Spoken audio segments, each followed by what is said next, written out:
Our wedding anniversary falls on the first week of September, always marked by the faint smell of summer fading into autumn. Tonight, my wife insisted we celebrate with her family at her brother's house. The long dining table glitters under soft yellow light, polished wine glasses catching reflections of the chandelier.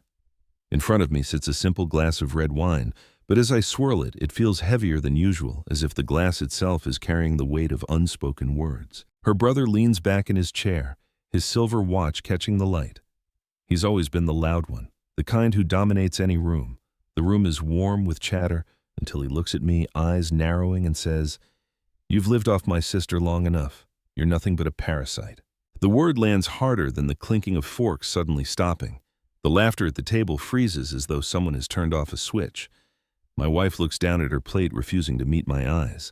In that single moment, the glass in my hand trembles, and for the first time in years, I feel the sting of being utterly alone in a room full of family. I force a smile, though my chest burns. His words echo inside me, bouncing off the years of sacrifices no one here knows about. I glance at my wife, 20 years of marriage, yet right now, a silence wider than an ocean lies between us.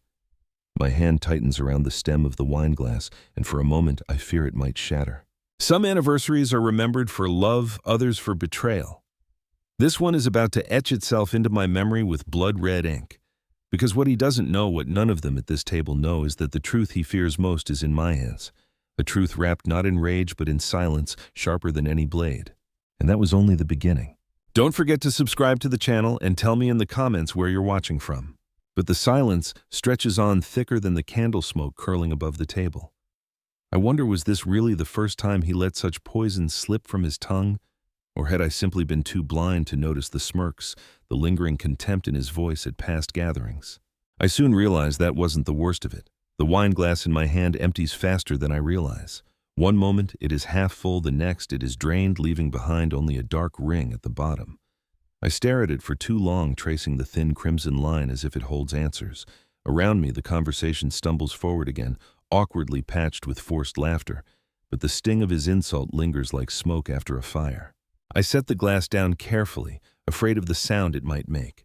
Even the smallest clink could shatter the thin mask of normalcy stretching across this table. I notice my wife's hand trembling slightly as she folds her napkin into a tighter square. She doesn't look at me.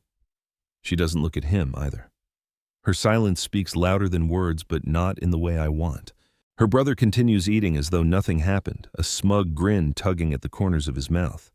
He fills his own glass to the brim, his watch glinting under the chandelier as if every sip is a toast to his own superiority. He doesn't know that every gesture, every careless word tonight is being burned into my memory.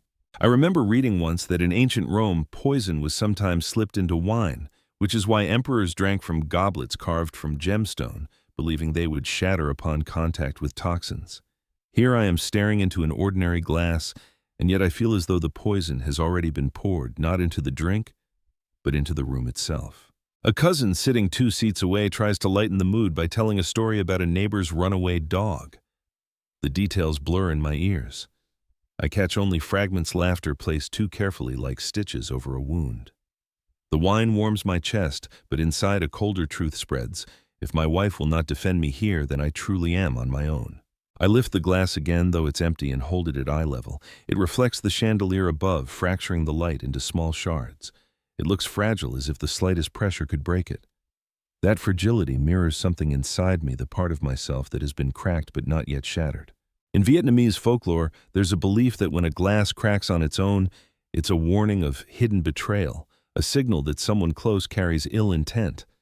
I never put stock in old superstitions, but tonight the emptiness in my glass feels like an omen I can't ignore. The table falls into another silence. A chair scrapes softly against the polished wood floor, a sound sharp enough to draw my eyes. His wife, pale and tense, excuses herself to the kitchen. For a second, her gaze flickers toward me with something like apology, or is it pity? I can't tell, and the uncertainty gnaws at me. I breathe slowly, steadying my hands. Around me, forks move again, spoons clink against bowls, but every sound seems distant. I'm caught between wanting to lash out and knowing that silence for now is my strongest weapon. The wineglass sits empty before me, reflecting only fragments of light, fragments of truth. Silence has its own way of speaking. His voice cuts through the clatter of forks and knives, louder this time, laced with ridicule. "You've had 20 years to prove yourself. he says, swirling his wine as if he owns not just the table but the air we breathe. And yet, what have you really done? You live under my sister's roof, eat from her plate, and still call yourself a man. Every word lands heavy. I glance at my wife, hoping she will raise her head, hoping she will say something, anything to stop the humiliation.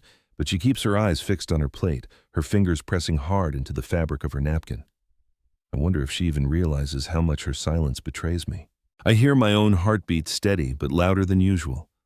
It reminds me of the thudding drum in a funeral procession I once watched as a boy, each beat a reminder that something precious had already been lost. Tonight, I feel the same thrum, a signal that something inside me is dying, and something else colder, sharper is being born. A cousin across the table coughs awkwardly as if trying to disrupt the tension, but the words linger in the air, clinging to me like smoke. My brother-in-law leans closer, lowering his voice but sharpening the blade of his insult. A parasite never changes. You'll drain her dry until there's nothing left. I swallow hard. Parasite. It's not the first time I've been called worthless, but never so openly, never with the full weight of the family listening. I remember an article I once read about how certain parasites can control their hosts, bending them to their will before destroying them. The irony doesn't escape me. He thinks I am the parasite when in truth it is his greed and arrogance that feed on everyone here. I place my hands on the table, palms down steady. For a moment, I want to shout, to strike the table until the glasses tremble. But instead, I draw in a breath and let the silence expand. In silence, there is strength, something he will not recognize until it's too late. My wife shifts slightly in her chair. Her shoulders tight, her lips pressed thin. For 20 years, she has been caught between us, her loud, domineering brother and her quiet, steady husband. I wonder if she has grown so accustomed to this war of shadows that she has forgotten how deeply the cuts run. The room feels colder, despite the warmth of the chandelier. Even the food loses its flavor. I lift the empty glass again as though to shield myself, but it reflects only his smirk. I thought I was safe, but I was wrong. That night after the dinner, I lie awake long after my wife has turned her back to me in bed. Her slow, even breathing tells me she is either asleep or pretending to be. I stare at the ceiling, replaying her brother's words, each one striking like a hammer against my chest. Parasite. Useless. Less than a man. The words carve themselves into me, and yet beneath the pain, something stirs a quiet vow that I will not let this insult stand unchallenged. Unable to sleep, I rise and move through the darkened house. The hallway creaks beneath my steps, the kind of sound that feels louder at night when everything else is hushed. I drift toward the study, a room my wife rarely enters, a room that has become my quiet refuge. On the desk sits a wooden box, plain and unremarkable, but I know every scratch on its surface. It belonged to my father, who used to keep his savings and letters inside. For years I've kept it locked away, a habit of carrying old things forward even when they seem unnecessary. Tonight, though, something pushes me to open it. Inside are scattered documents, old receipts, faded family photos, a postcard from a trip we never took. As I sift through them, my fingers brush against an envelope sealed with a smear of wax. The handwriting on the front stops my breath. I know this writing curved deliberate strokes because it belongs to my wife's mother. She died over a decade ago, yet here her hand lives on. My pulse quickens as I tear it open. The paper inside has yellowed, but the ink remains sharp. It is addressed not to me, but to my wife's brother. The words are brief but heavy, a reminder of money borrowed, of promises made, of trust broken. And at the bottom, her signature looping with finality. Tucked behind the letter is a small photograph. It shows him years younger, standing in front of a shop that no longer exists, with a stranger whose face I dimly recall from the neighborhood. The man had vanished one night, leaving whispers of unpaid debts and betrayal in his wake. Seeing my brother-in-law's arm around him tells me the rumors were more than whispers. I sit back, the letter trembling in my hand. The room feels suddenly colder, as though the walls themselves are leaning in to listen. This letter is more than paper. It is a key, one that could unlock the facade he has built for years. The insult he threw at me at dinner now feels less like truth and more like projection, his attempt to bury his own shame beneath my name. For a moment I consider waking my wife, showing her what I found. But something stops me. The silence between us at the table was too sharp, too painful. I need to know first where her loyalties truly lie. I fold the letter carefully, sliding it back into the envelope. My fingers trace her mother's handwriting one last time. It feels like a voice calling from the grave, telling me that the real parasite has been here all along and it isn't me. But I soon realized that wasn't the worst of it. I cannot take my eyes off the photograph. The edges are curled, the paper fragile, but the image it holds cuts sharper than any blade. My wife's brother, younger, thinner, his hair thicker, but his smirk already the same. Beside him stands a man I remember only in fragments, a shopkeeper who vanished from the neighborhood years ago. People whispered that he left behind mountains of debt, that families were ruined, that someone close to him had helped him disappear. I never paid attention back then. Now, staring at this photo, I realize who that someone must have been. The man in the photograph holds a cigarette, his fingers stained, his eyes darting toward the camera like he doesn't belong in the frame. My brother-in-law, however, beams proudly as if this picture was meant to be a trophy. The contrast between them chills me. One man looks trapped, the other looks triumphant.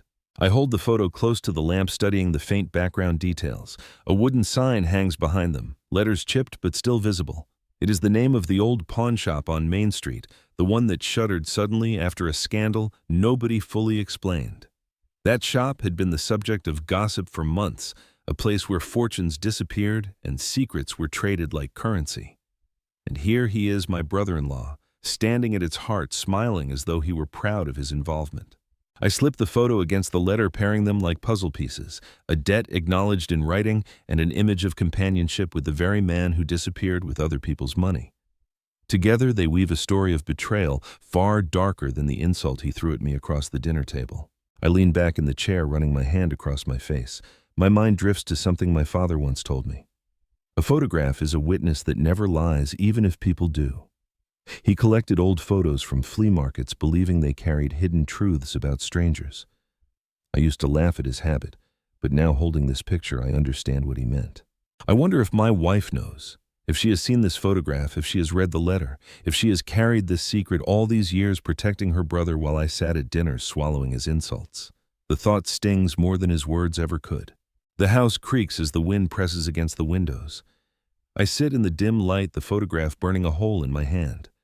I think about the irony. He called me a parasite, yet here is proof of his own parasitic ties, sucking trust and money from others. I slip the photo back into the envelope with the letter sealing them together. My hands linger on the box before closing it.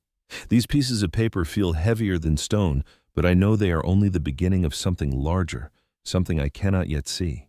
Silence has its own way of speaking. The next morning I wake with the bitter taste of unease still clinging to me. My wife moves around the kitchen, quietly humming a tune under her breath as though nothing happened the night before. I watch her carefully, wondering if she feels the weight of the words her brother hurled at me, or if she is simply choosing to ignore them. I pour myself a cup of coffee, the steam rising like smoke, and carry it into the study. The box still sits on the desk, the letter and photograph inside. I pull them out once more, this time reading the words slowly, tracing each stroke of her mother's handwriting. The letter is short, but its meaning is vast. You promised to repay what you borrowed. Do not let this debt dishonor our family. You must make it right. Dated nearly 25 years ago. Signed with her name underlined with a flourish that I still remember from her grocery lists. 25 years. That means this debt, this shadow, has been carried in silence for decades. I close my eyes, trying to imagine the weight of such a secret. Perhaps that is why his temper has always been so sharp, because guilt is a poison that leaks into every word, every laugh, every insult. In my mind, I recall a story from an old neighbor. He once mentioned how my brother-in-law's business mysteriously flourished after a bad year, as if money had appeared from nowhere. At the time, people were too busy to question it. But now I see the connection: the borrowed money, the sudden prosperity, the pawnshop scandal, threads weaving together into a pattern that can no longer be ignored. I sip my coffee, the bitterness grounding me. I think of how in Japan there's a folk belief about karmic debt called inen, where unpaid wrongs echo through generations until someone confronts them. I used to dismiss such ideas as superstition, but now with this letter in my hand, I can almost hear the echo demanding justice. The door creaks and my wife steps in. She glances at the papers on the desk, her eyes flickering with recognition before she quickly looks away. That tiny hesitation confirms what I already suspected. She knows. She has always known. I place the letter back into the envelope, deliberately calm. Did you ever see this? I ask, my voice steady but sharp enough to cut through the silence. She freezes, her lips parting, but no words come. The pause stretches heavy until finally she whispers, "It's better left in the past." Her answer doesn't surprise me. It terrifies me. But I soon realize that wasn't the worst of it. Her words. It's better left in the past echo in my ears long after she leaves the room. I sit in the study staring at the envelope as though it might burst into flames if I look away. The photograph presses against the letter inside, two pieces of evidence bound together, whispering truths my wife would rather bury. I rise and follow her into the kitchen. The clatter of dishes fills the silence, but it is a noise too deliberate, too steady, like a shield. I stand in the doorway, watching her hands move quickly, washing, rinsing, stacking, all without looking at me. Finally, I break the silence. You knew. Her hands stop mid-motion. A drop of water slides down a plate and splashes into the sink. She exhales slowly, then sets the plate down with care. "It wasn't your burden to carry," she says softly. The words sting more than I expect. Not my burden. He called me a parasite in front of everyone while you stayed silent. And yet all this time he's been the one feeding off lies and borrowed money. Tell me, how is that not my burden? She turns at last, her eyes glistening with something between guilt and fear. For a moment, I see the young woman I married, the one who believed love was enough to weather any storm, but now her face carries lines of secrets kept too long. I protected him, she admits. Mother made me promise. She said family must protect family no matter the cost. Her voice trembles, and I feel the weight of those words. A promise made to the dead can bind the living in chains heavier than iron. I think of an old Korean saying my grandmother once told me, "A promise made at the bedside of the dying is stitched into the soul." Perhaps my wife carries those stitches still, each one pulling her tighter into silence. I lower myself into a chair, pressing my palms against the cool wooden table. The anger inside me softens into something more dangerous: resolve. Because secrets left to rot in the dark have a way of poisoning everyone around them. She sits across from me now, her shoulders slumping. "If he falls," she whispers, "he takes all of us with him." I meet her eyes, holding them steady. "No. If he falls, it will be because of what he's done, not because of me. And you need to decide right now whether you'll keep protecting him or finally stand beside me." The clock ticks loudly in the silence that follows. She doesn't answer, and that silence speaks louder than anything she could have said. I thought I was safe, but I was wrong. The next morning, sunlight spills across the dining table, but the warmth it brings does little to soften the tension in the air. My wife's brother has joined us for breakfast, arriving uninvited, as he often does. He helps himself to coffee, piles his plate high with eggs and toast, and talks loudly about trivial things: politics, sports, a neighbor's new car, anything to establish his presence as the center of the room. I sit opposite him, the folded letter heavy in my pocket. My wife moves between the stove and the table, quiet, her face pale. She avoids my eyes as though afraid of what she'll see there. I wait until the clinking of cutlery slows, until the space between sentences grows. Then, with deliberate calm, I place my coffee cup down and clear my throat. "I came across something last night," I say evenly. "An old letter from your mother." The effect is immediate. My wife stiffens. Her brother freezes mid-bite, fork hovering in the air. Slowly he sets it down, his eyes narrowing. "What letter?"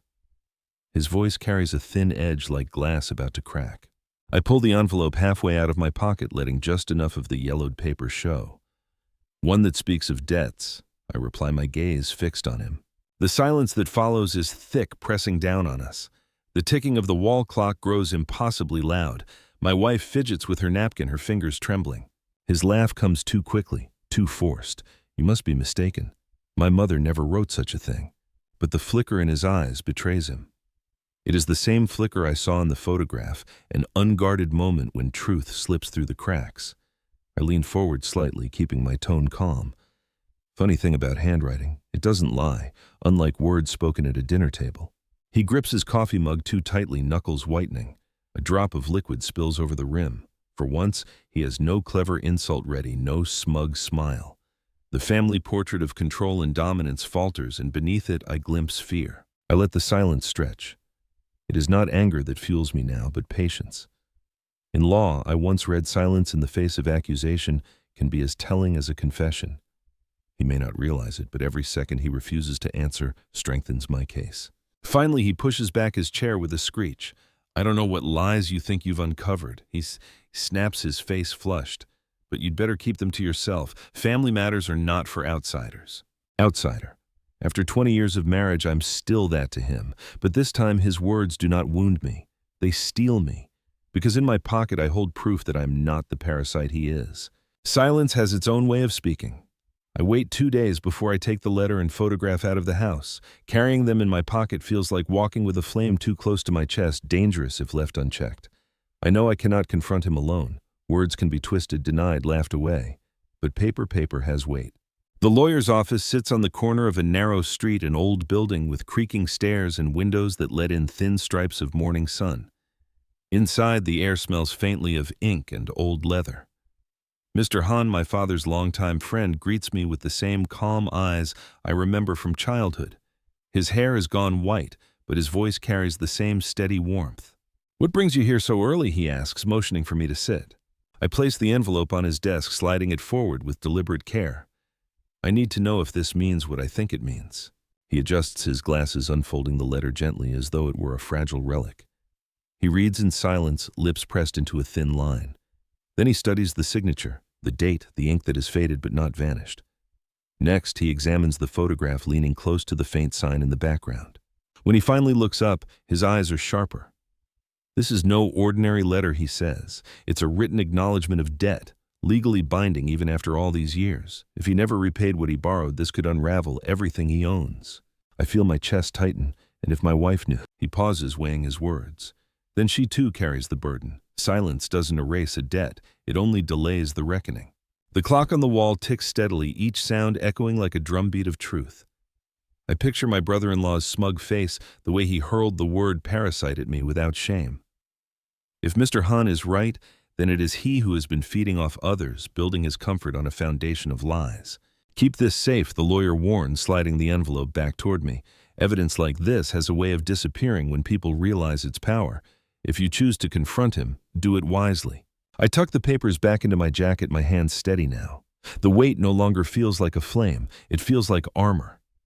For the first time in years, I sense the balance of power shifting ever so slightly in my favor. But I soon realized that wasn't the worst of it. I do not confront him immediately. Instead, I let the days pass, watching him move through family gatherings with his usual arrogance, his laugh too loud, his handshakes too firm. But something subtle has changed. He glances at me more often, as if measuring whether I will speak. Perhaps my mention of the letter at breakfast rattled him more than he wants to admit. On the third evening, he comes to our house unannounced. His knock is sharp, impatient. When I open the door, he pushes past me without waiting for an invitation, the smell of tobacco clinging to his coat. My wife, startled, rises from the sofa, her book slipping from her hands. He paces the living room like a trapped animal. "What exactly did you find?" He demands, his voice low but urgent. "Don't play games with me." I close the door, calmly, taking my time. "A letter," I reply, "your mother's words, and a photograph that tells its own story." For the first time since I've known him, his confidence falters. A sheen of sweat appears on his forehead, though the evening air is cool. He rubs his hands together, restless, unable to keep still. "Those are old things," he says quickly. "Meaningless, worthless. You don't understand the context." His panic betrays him. If it were truly meaningless, he would have laughed, mocked, turned my discovery into another weapon. Instead, his words trip over themselves, desperate to control the narrative. My wife sits silently, her face pale, her eyes darting between us. I see the guilt in her expression, the dread she has carried for years. She knows this moment was inevitable. I take a slow breath. Meaningless. A signed acknowledgement of debt. A photograph tying you to the man who disappeared with half the neighborhood's savings. You tell me, does that sound meaningless? His hands clench into fists. "You don't know what you're talking about," he snaps, but his voice cracks thin as glass under pressure. I let the silence hang heavy and suffocating. Silence is my weapon, and in it he hears his own fear. The more he scrambles, the more the truth exposes itself. Finally, he lowers himself onto the edge of the sofa, his bravado collapsing. "If this comes out," he mutters, barely audible, "it will destroy me." The irony is sharp. I remember the sneer on his lips when he called me a parasite, the laughter around the table as he stripped me of dignity. And now, here he sits trembling, afraid of the very ruin he once wished upon me. But I thought I was safe. And I was wrong. 2 days after his uninvited visit, I returned to the study. The box sits where I left it, but I no longer feel hesitation when opening it. The letter and photograph are safe in a separate folder tucked away in a locked drawer. Tonight, I sort through the rest of the old papers, hoping for clarity, or perhaps instinctively knowing there is more to uncover. Among the brittle receipts and faded postcards, I find a folded sheet of paper stamped with an official seal. The ink has bled at the edges, but the bold letters remain, "Notice of auction." My pulse quickens as I read. It is dated 12 years ago, addressed to my brother-in-law. The property listed his original warehouse, the one he always bragged about building from nothing, was scheduled for auction due to unpaid debts. I sit back, the document trembling in my hand. He never mentioned this, not once in all his boasts about his success. I remember how suddenly he expanded after that year, opening new shops, throwing lavish parties. People whispered about luck, about clever deals. But here's the truth. He was drowning and someone threw him a rope woven from borrowed money and betrayed trust. I think of a saying I once read in a book on finance: debt doesn't disappear, it only changes hands. Looking at this notice, I realize whose hands it truly passed into. His creditors were silenced, his auction avoided, but only because of funds that should have been repaid long ago. My wife enters quietly carrying tea. She sees the paper in my hand and her face drains of color. She sets the tray down, her hands unsteady. "Where did you find that?" she whispers. "In your mother's box," I answer simply. She sinks into the chair opposite me, covering her mouth. I begged him to be careful. He promised me it was handled. I didn't know about this paper. Her tears blur, but I do not move to comfort her. Not yet. My mind races with the implications. If the truth about his unpaid debts and hidden rescues surfaces, his entire empire collapses. Every insult he's hurled at me, every time he's called me worthless, all built on lies that could unravel with a single revelation. I fold the notice carefully, sliding it into the folder with the letter and photograph. Each piece fits together, forming a picture he can no longer control. But I soon realize that wasn't the worst of it. I decide to take a walk through the old part of town, the place where my wife and her brother grew up. The narrow alleys are lined with cracked walls and sagging roofs, but the air carries a strange familiarity, like voices from the past waiting to be heard again. I stop at the corner shop where old men gather, drinking bitter tea from chipped cups. Their conversations are always laced with half-truths, half-memories, and yet sometimes they hold more weight than any official record. "Isn't that her husband?" one of them mutters as I pass. Another nods, leaning closer. I pretend not to hear, but my steps slow. Finally, I turn back, offering a polite bow. The oldest among them, Mr. Choi, squints at me with eyes clouded by age but sharp with memory. "You're looking into your brother-in-law, aren't you?" he asks bluntly. The others shift uncomfortably, but no one denies it. I sit with them, the wooden bench creaking beneath me. The tea they pour tastes burnt, but I swallow it anyway. Mr. Choi leans forward, lowering his voice.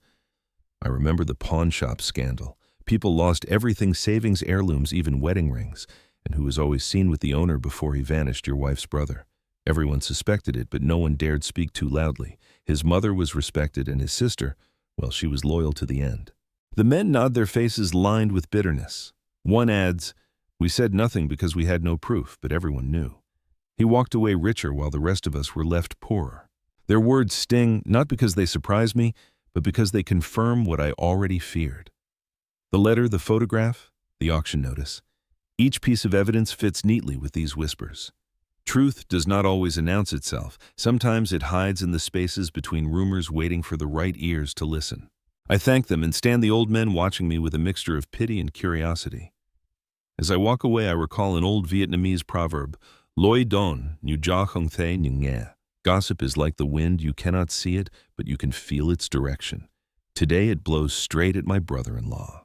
By the time I reach home, my resolve has hardened. This is no longer about defending myself from insults. It is about exposing a man who has built his life on betrayal.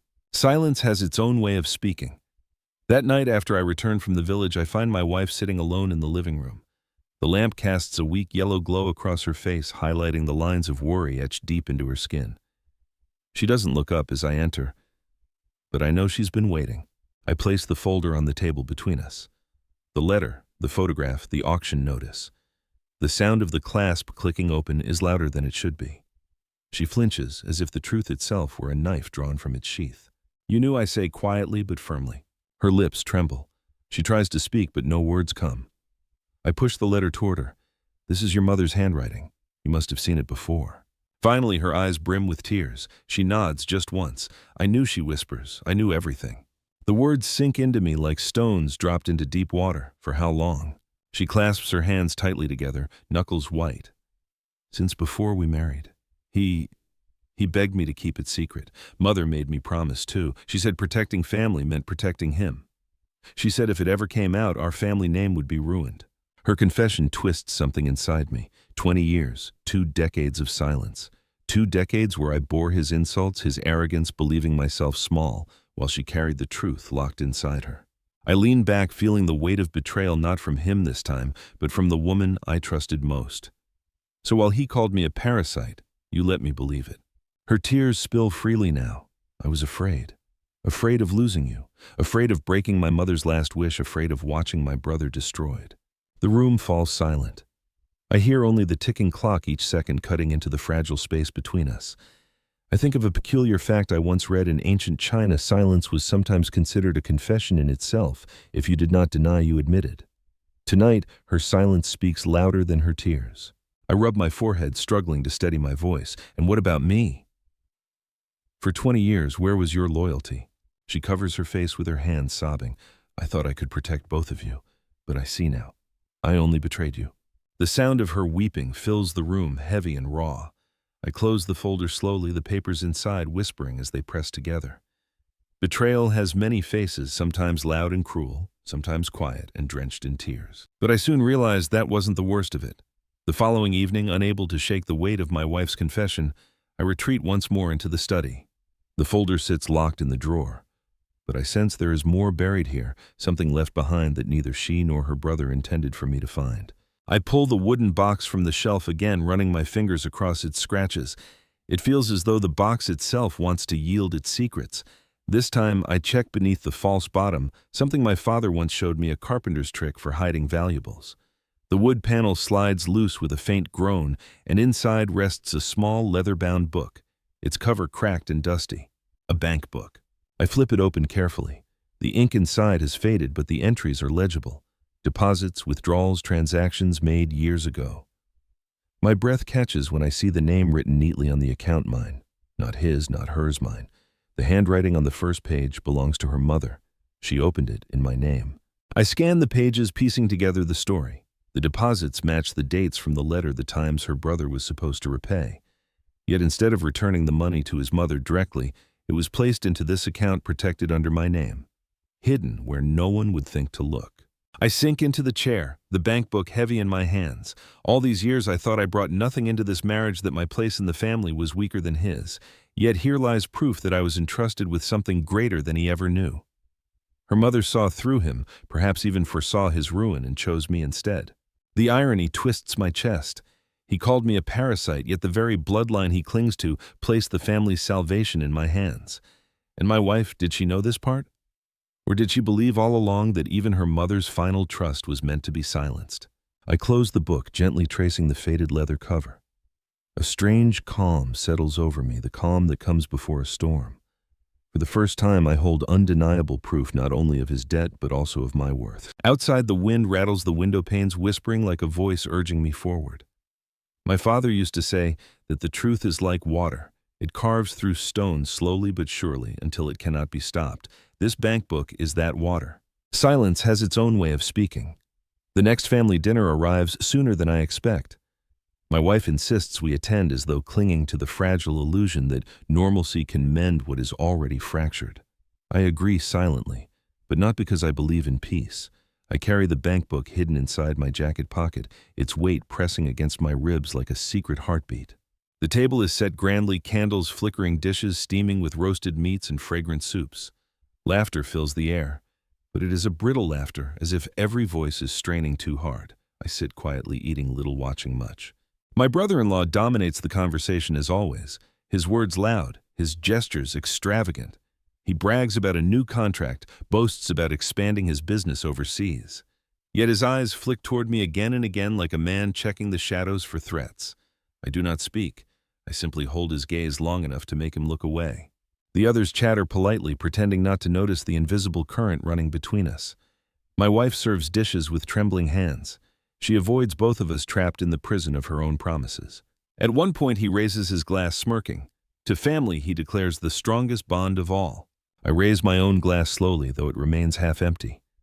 I say nothing, but I let a small smile touch my lips, calm, deliberate, unsettling. It is not the smile of agreement, but of knowledge. His hand falters just enough that a drop of wine spills onto the tablecloth. I recall an odd detail from folklore. Some say, spilled wine at a family gathering foretells a fracture of kinship, a rift that cannot be mended. Watching the red stain spread, I wonder if prophecy is unfolding right here before us. My silence gnaws at him. I see it in the tightness of his jaw, the way his fingers drum nervously against the stem of his glass. For years he thrived on my silence because it meant weakness. Tonight silence has turned into something else, something he cannot control. The candles flicker. The table is heavy with food, yet I taste nothing. I am waiting, measuring, listening. Every word he utters is another thread I will pull when the time is right. But I soon realize that wasn't the worst of it. The dinner stretches on heavy with food and thicker with unspoken tension. My brother-in-law keeps talking as if words alone could keep the room from collapsing around him. He leans back in his chair, a glass of brandy now replacing the wine, his cheeks flushed with drink and bravado. You know, he says loudly, it takes skill to build something from nothing.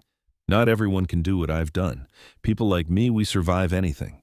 Even when the banks tried to take my warehouse, I came back stronger. The room stills. His words hang in the air like a trap snapping shut. My wife stiffens, the color draining from her face. I set my fork down slowly, savoring the silence that follows. He blinks, realizing too late what he has revealed. His eyes flick around the table, searching for a way to laugh it off. Just a figure of speech, he adds quickly, forcing a grin, a joke. But his voice betrays him, too thin, too eager. I lean back in my chair, meeting his gaze without speaking. My silence presses against him harder than any accusation. His hand trembles slightly as he lifts the glass to his lips, spilling a few drops onto his cuff. In my mind, I think of something I once read in old courtrooms. The guilty often revealed themselves not under questioning, but in their own careless words. A slip of the tongue is sometimes louder than a confession shouted from the gallows. Tonight he has spoken volumes without realizing it. My wife dabs at her napkin, her eyes fixed on her plate. She doesn't dare look at me. The rest of the family resumes eating, too polite or too afraid to acknowledge what has just happened. I sip my water calmly. The power is shifting, and he feels it. His own pride has betrayed him, loosening the first thread of the web he has spun for decades. Silence has its own way of speaking. 2 mornings after that dinner, the phone rings just as I'm pouring my coffee. The sound is shrill, urgent, slicing through the quiet of the kitchen. My wife looks up from her seat, her eyes wary. I answer on the 3rd ring. "Is this Mr. Kim?" a firm voice asks. "We're calling regarding an account in your name." My heart thuds. Yes, what account? There's a brief pause as the caller confirms my identity. Then he continues. "We're reviewing old records. There is an account established more than 20 years ago by your late mother-in-law. The balance, including interest, remains active. Would you like to verify the details?" I grip the receiver tighter, my knuckles whitening. My wife sets her cup down slowly, listening without daring to speak. "Yes," I reply, my voice steady.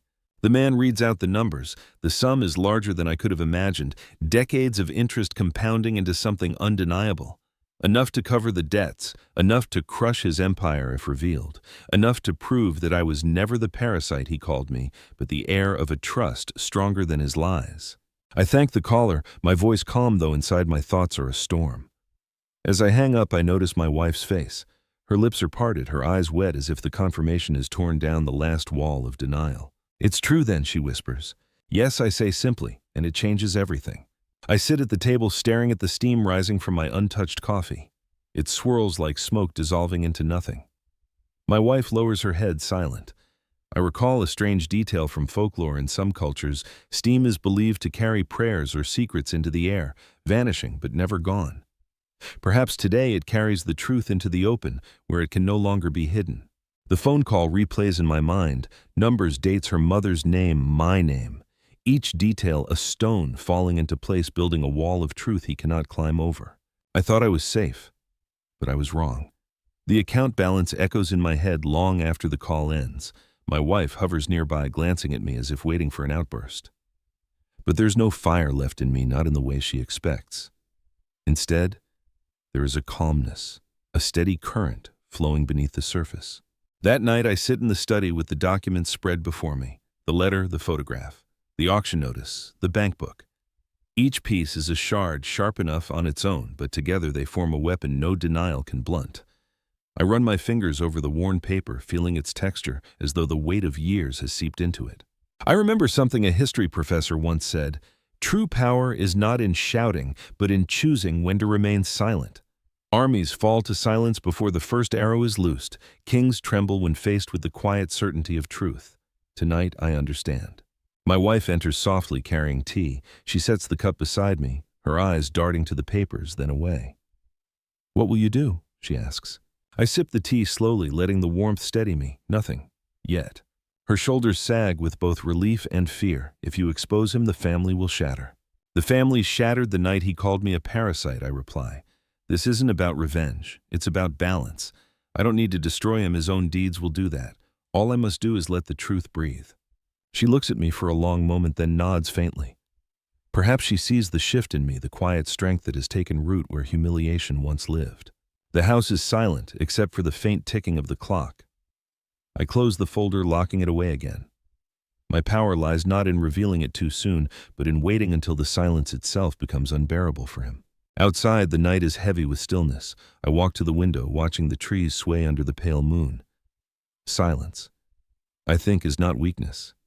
It is patience, sharpened to a blade. Silence has its own way of speaking. The moment comes sooner than I expect. A family gathering, this time at his house, meant to celebrate his son's birthday. The children run through the hallways. Balloons float in the corners, and the table is piled high with food. On the surface, it looks festive, but beneath the laughter, I feel the tension humming like a wire pulled too tight. I sit at the long table, my folder resting quietly on my lap. He struts about pouring drinks, slapping shoulders, bragging to anyone who will listen. My company is entering a new market, he boasts, raising his glass. Success follows me wherever I go. The words sting, but not because they are true, because I now know how false they are. My wife sits stiffly beside me, her fingers clutching the hem of her dress. She knows what I'm about to do. She has begged me to wait, but patience has ripened into resolve. When the plates are cleared and the room grows quieter, I rise slowly. The sound of my chair scraping against the floor stills the table. All eyes turn to me. I lay the folder on the table and open it, spreading the documents one by one. The letter, the photograph, the auction notice, the bank book. Each sheet lands with a soft but decisive thud, the sound of truth finding its place. I don't raise my voice. I don't need to. For years you've called me worthless, a parasite. But these papers tell a different story. This letter, your mother's handwriting, records the debt you never repaid. This photograph ties you to the man who vanished with the town's money. This auction notice shows the ruin you hid. And this bank book, this book proves the money was never yours. It was entrusted to me. The silence that follows is suffocating. His face drains of color, the smug mask collapsing into something raw and fearful. Forks clatter against plates as relatives shift uncomfortably, murmurs rising. My wife lowers her head, tears sliding silently down her cheeks. He stammers, reaching for the papers with trembling hands. These are lies, forged, meaningless. But his voice cracks thin and brittle. No one believes him. The weight of evidence sits on the table like stones that cannot be moved. I fold my hands calmly in front of me, my voice steady. You called me a parasite. Yet here in front of everyone, it is clear who has been feeding on lies. His hands fall to his lap, his shoulders slumping. The room is still, every eye fixed on him. For the first time in decades, he is silent. And in that silence, justice breathes. But I soon realized that wasn't the worst of it. He stares at the documents scattered across the table, his lips moving, but no words forming. The color drains from his face until it is the shade of cold ash. For a man who once filled every room with noise, the silence surrounding him now is almost unbearable. Relatives lean forward, eyes darting between the papers and his crumbling expression. A cousin whispers, "Is this true?" Another shakes his head in disbelief. The children, sensing the tension, grow quiet and retreat to the corners of the room. My wife sits frozen, her hands clasped tightly in her lap. I can feel her trembling beside me, though she doesn't speak. Her tears glisten in the candlelight, silent witnesses to truths long buried. He tries weakly to summon his old bravado. This means nothing," he mutters, but his voice is thin, strangled, and when he reaches for the wine glass before him, his hand trembles so badly that the liquid spills across the tablecloth. The red stain spreads like blood, creeping toward the edge of the table. I do not move to help him. No one does. For years he sat in this same chair and humiliated me with words sharp as blades. Now, stripped of his lies, he is the one bleeding not with wounds, but with shame. His face grows paler by the second, sweat beating at his temples. "You don't understand," he says finally. desperation seeping into every syllable. I did what I had to do. I kept us afloat. Without me, this family would have— Without your lies, I interrupt quietly, this family would have had peace. The room falls silent again. But it is a different silence now, no longer suffocating, but heavy with truth. The others look at him not with respect, not even with anger, but with pity. And pity, I realize, is the sharpest blade of all. I sit back calm, steady. His pale face is the picture of defeat, and for once I do not need to speak another word. The truth has spoken for me. Silence has its own way of speaking.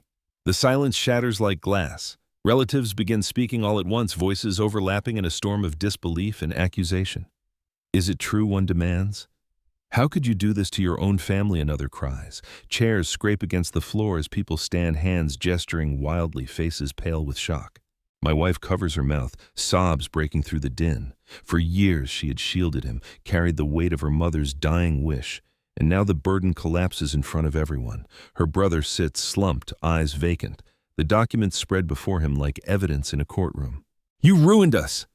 a cousin shouts, slamming a fist onto the table. "My father lost everything in that pawnshop scandal, and you were part of it all along." I watch as anger builds wave after wave. Relatives who once laughed at his jokes now turn on him, their voices sharp, cutting through his last defenses. He tries to speak, to explain, but his words drown beneath the chorus of outrage. I remain seated, hands folded, my calmness unnerving even to myself. For so long I carried the humiliation he poured on me. Now the weight has shifted, and the judgment is no longer mine to deliver. It comes from those he betrayed. The room feels hotter, the air heavy with the scent of spilled wine and anger. I glance at the red stain still spreading across the tablecloth, now joined by drops of sweat sliding down his temple. The sight reminds me of something I once read in medieval courts. Guilt was often bled out by the accused not through wounds but through the collapse of their composure under the eyes of the crowd. Tonight he bleeds shame. Children peek from the hallway wide-eyed as their parents argue louder. Some shout for repayment, others for justice, still others for silence. But silence is impossible now. The truth once spoken cannot be swallowed again. I catch my wife's gaze. Her face is streaked with tears, but in her eyes I see something else, a strange mix of sorrow and relief. The secret is no longer hers to keep.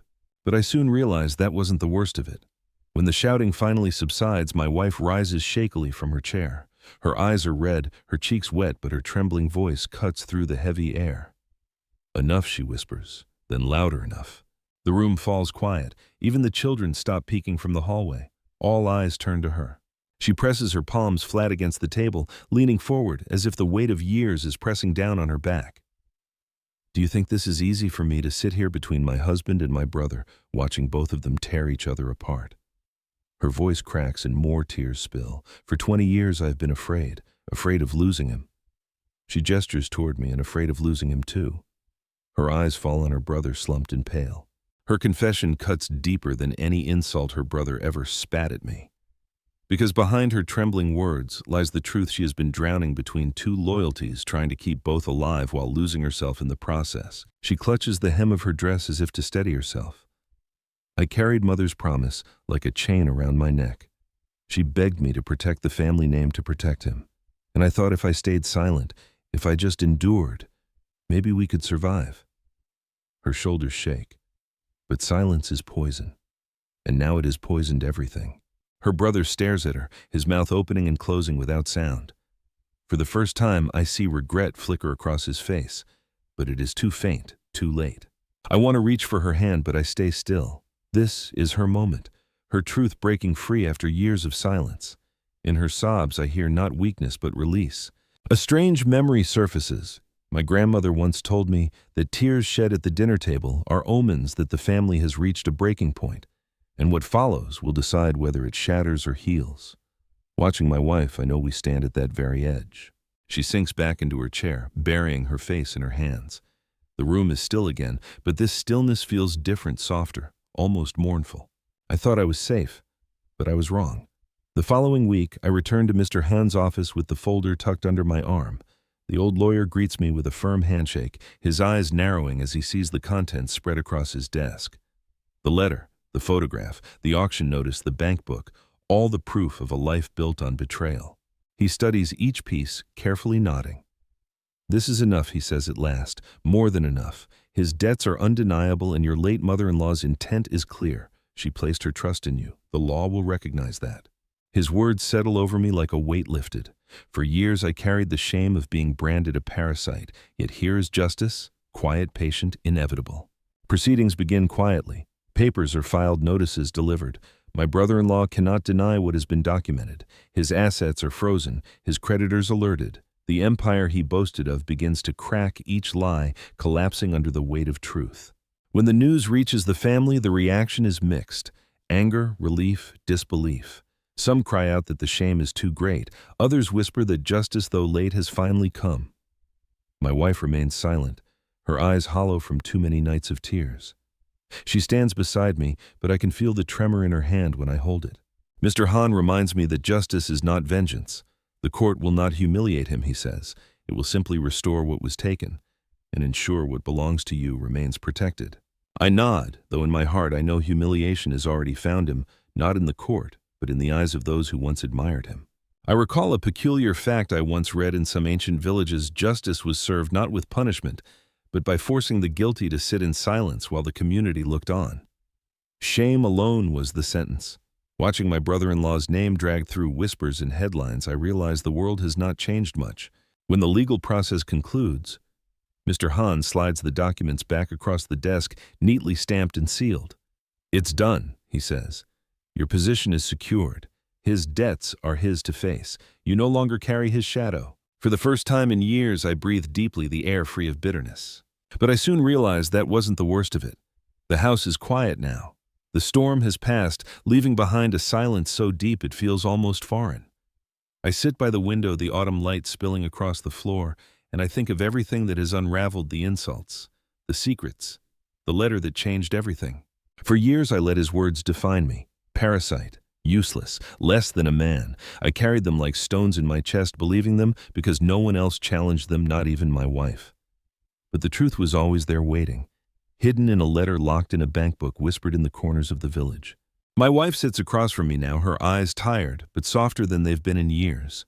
We do not speak much. She has cried enough, confessed enough. I know her silence is no longer protection for him. It is mourning for the years we both lost to lies.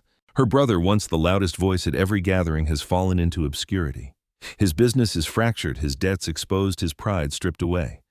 The family no longer looks at him with admiration, but with pity and contempt. Justice came not as fire, but as quiet erosion, washing away everything false until only truth remained. I think of her mother's handwriting, the delicate strokes urging him to honor his debts. Perhaps she knew all along what kind of man her son was, and perhaps she placed her last hope in me not because I was strong, but because I was steady. In her silence, she trusted me to carry what others could not. There is an old saying, truth is heavy, but it rests lightly once carried to the end. I feel that now. The burden of betrayal has lifted, leaving only reflection. I glance at my wife. For all the pain, for all the silence between us, she is still here. And perhaps in the quiet there is a chance to rebuild, not the family we once pretended to be, but something truer, smaller, more fragile, and therefore more real. I rise, placing the bank book back into the drawer. It no longer feels like a weapon. It feels like a reminder that betrayal may wound, but justice has its own way of finding us. Thank you for staying with me through this story, I say softly, as though to the shadows that still linger in the room. If it touched you, please subscribe and continue with the next story in the playlist.